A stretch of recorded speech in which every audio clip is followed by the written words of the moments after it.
एक तू ही निरंकार। माया रंग बरंगी जेड़ी तेरा जी पर चांदी है, पक्की गल समझ ले मेरी ये आंधी ते जांदी है।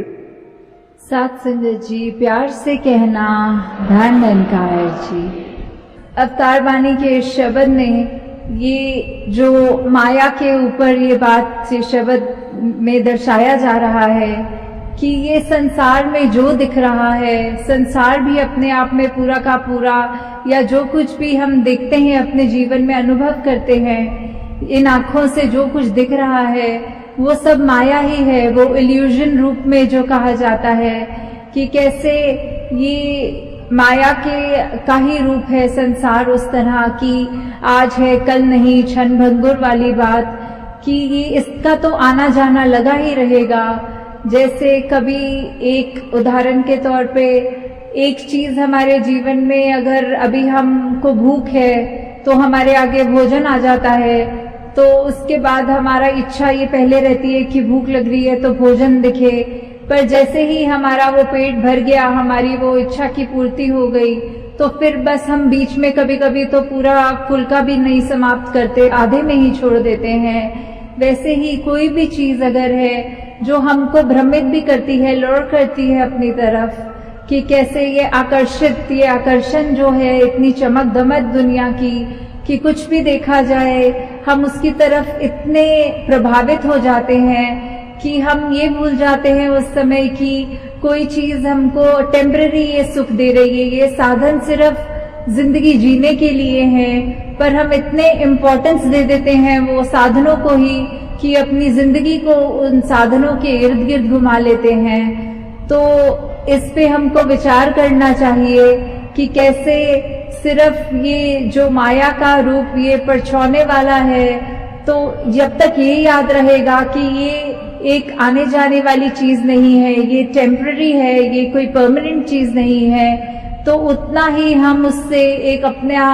ऐसा साधनों के इस्तेमाल तक ही लिमिटेड रहे, उसको अपने मन पे अपने दिमाग पे इतना ना चढ़ा ले कि बिना उन साधनों के वो गुजारा होना संभव नहीं है। हाँ जी। सुख दुनिया दे परछावे ने जेकर प्रीता पाएगा,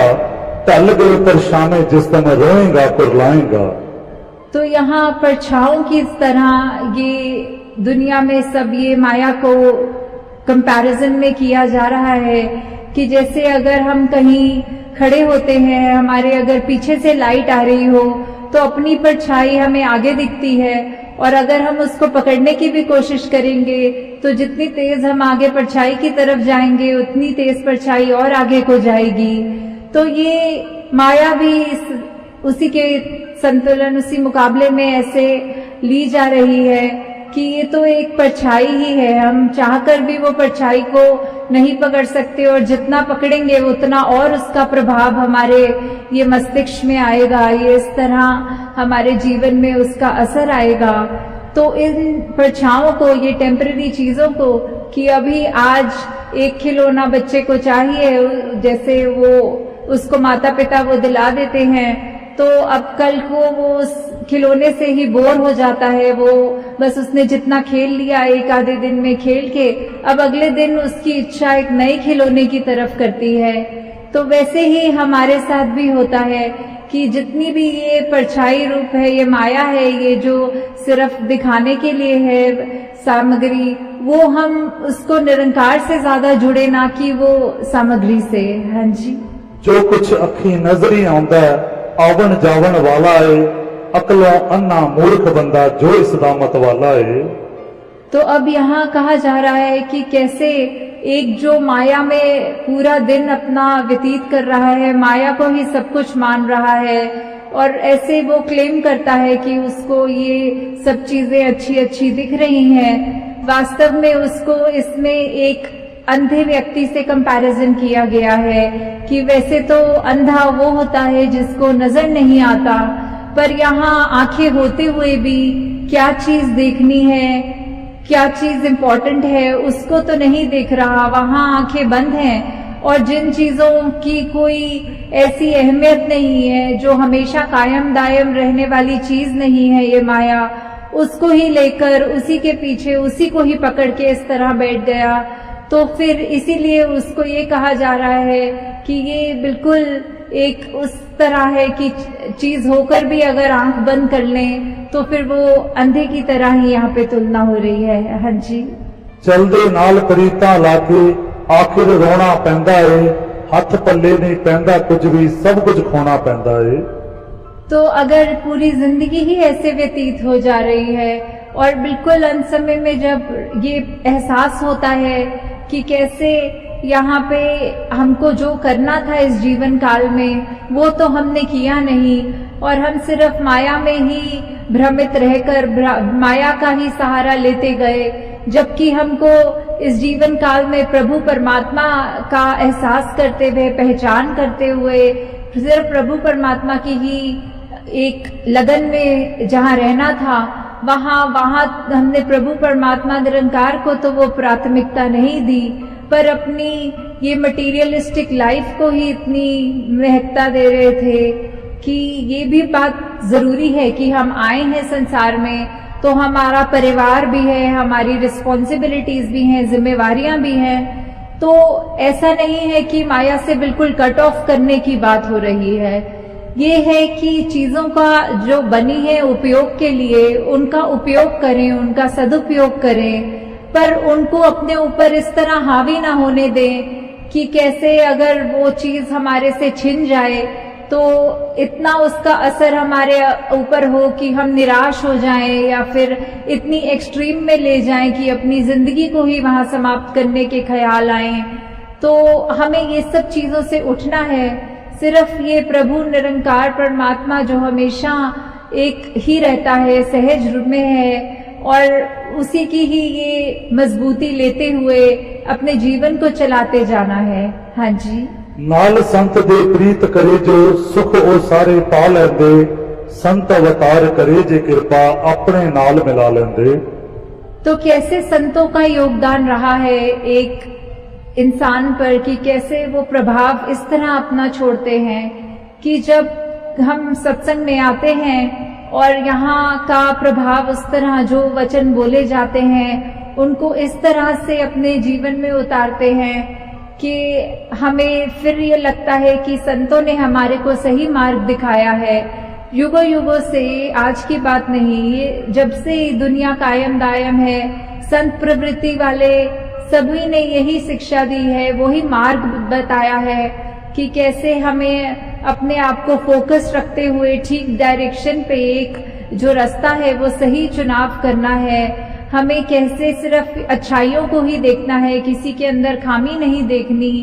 कोई भी वस्तु, इंसान तक ये माया का रूप है तो उसके अंदर भी हमें कुछ बुराई को नहीं देखते हुए या उसकी अच्छाई या बुराई से इतने प्रभावित नहीं होते हुए कि हम अपना फोकस खो के सिर्फ उसी पे टिप्पणी करते रहें या उसी के बारे उस तरह मन में सोचते रहें। तो इस तरह से हमें और भी उदाहरण चाहे देख ले कि कभी हमें ये भी लगता है कि एक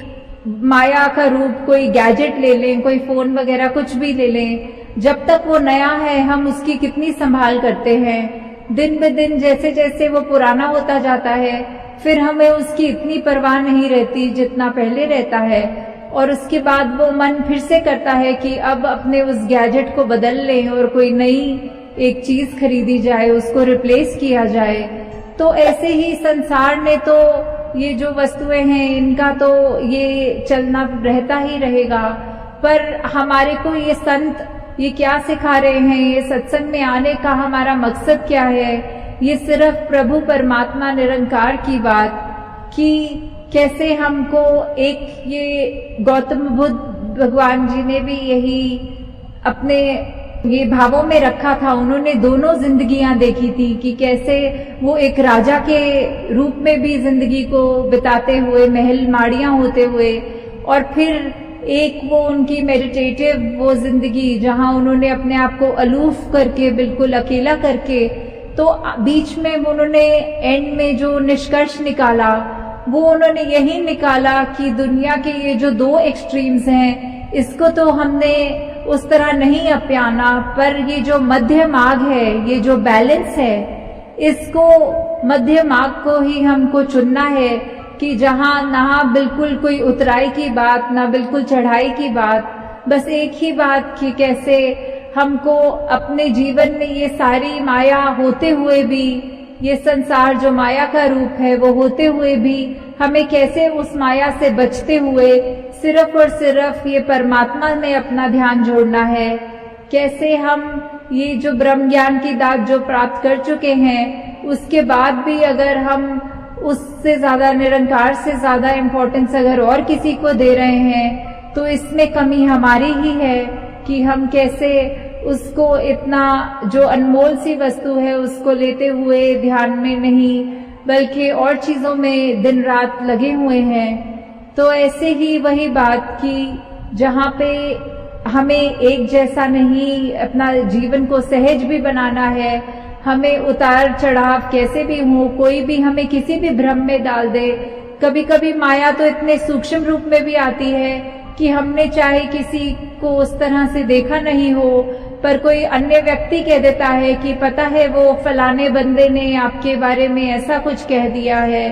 तो हम वहीं पर अब उस व्यक्ति के लिए मन में ऐसी ओपिनियन बना लेते हैं। तो उस समय वो छोटी सी चीज भी जो कि पता नहीं सचमुच उस व्यक्ति ने कही भी है हमारे लिए कि नहीं कही,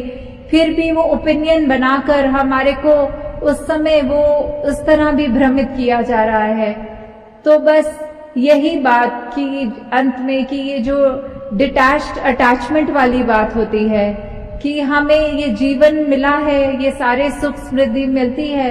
ये हमारे लिए वस्तुएं भी हैं हमारे आराम के लिए, उनका उस तरह इस्तेमाल करें कि जब तक हमारे पास वो चीजें हैं वो शुक्राना करें, और अगर कुछ हमें दिख रहा है कि किसी और के पास है हमारे पास नहीं, उसमें भी शुक्राना ही करें कि चलो जितना दिया निरंकार ने हमें उतना हमारे लिए अच्छा है।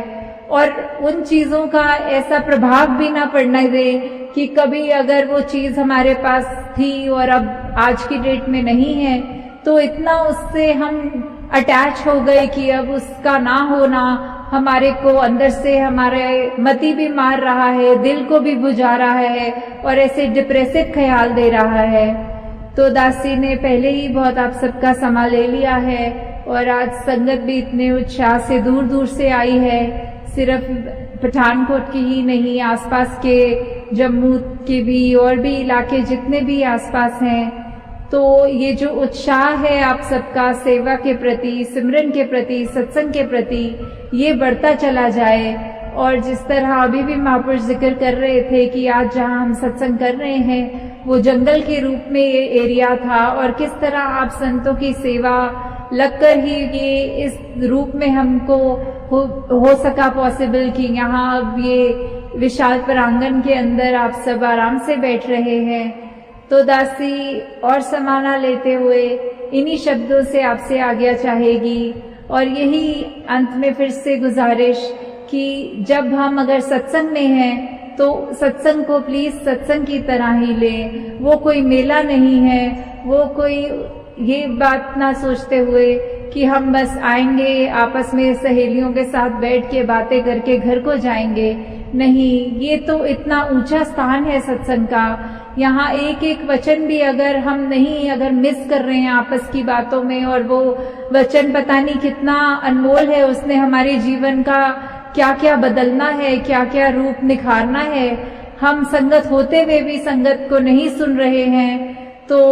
इससे बड़ा दासी ये कहना चाहेगी कि नुकसान कोई नहीं है, तो हम अपना नुकसान ना करें, अपने पैर पे कुल्हाड़ी ना मारें। जो निरंकार ने ये अवसर प्राप्त करवाया है सत्संग का, उसका हर पल सत्संग को सत्संग की तरह ही लें। साथ संगत जी, धन निरंकार जी।